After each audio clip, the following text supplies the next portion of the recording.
शान्ताकारं भुजगशयनं पद्मनाभं सुरेशं विश्वधरं गगनसदृशं मेघवर्णं शुभाङ्गं लक्ष्मीकान्तं कमलनयनं योगिरेन्द्रे ध्यानगम्यं वन्दे विष्णुं भवभयहरं सर्वलोकैकनाथं। जय जगन्नाथ, जय जगन्नाथ, जय जगन्नाथ। अतिथि मानक द्वारा आमर अतिथि माने आसी मंचासीन हेबे।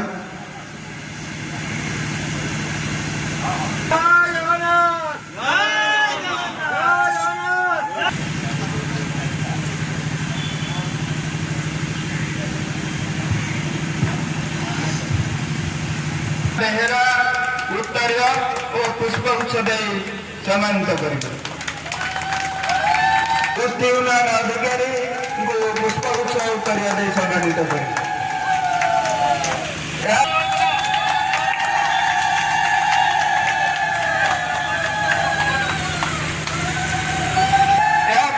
अनुरोध करी पुष्पगुच्छ दे सम्मानित करिबे। पंडान को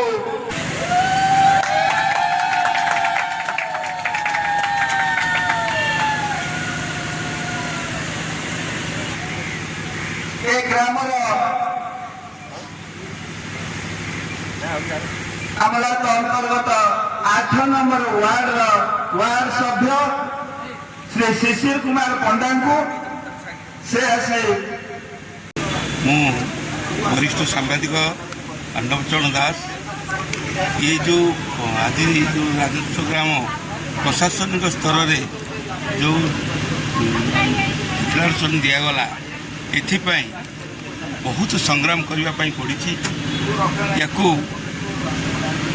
जदि कहीं अधिक प्रेरणा दे था आमको ग्रामवासी कंकुड़ाड़ ग्रामवासी जो सहयोग कर आज राजस्व ग्राम जो माने डिक्लेयर है आज एक खुशी दिन जद्वारा कि आपको कम संघर्ष करने पड़े बहुत संघर्षर मूल्य आज आम पाइचु तेणु आमपाई ये एक ऐतिहासिक दिन जहाँकि माने बहुत समस्या दे गति तार सफल आम आज पाइचु तेणु प्रशासन को मु धन्यवाद देवी से माने बहुत परिश्रम करमपाई सफलतार सहित आमको आज जो शोभा यात्रा सामिल कर प्रशासनिक आर सबू श्रेय ने आज्ञा गोटे जिनस देखा मिलता है कि राजस्व ग्राम सीना हो गला कि आगामी दिन में आपण गाँव कि भाव में आपण मैंने सजाड़े बोली चिंताधारा आम आम ग्राम को एक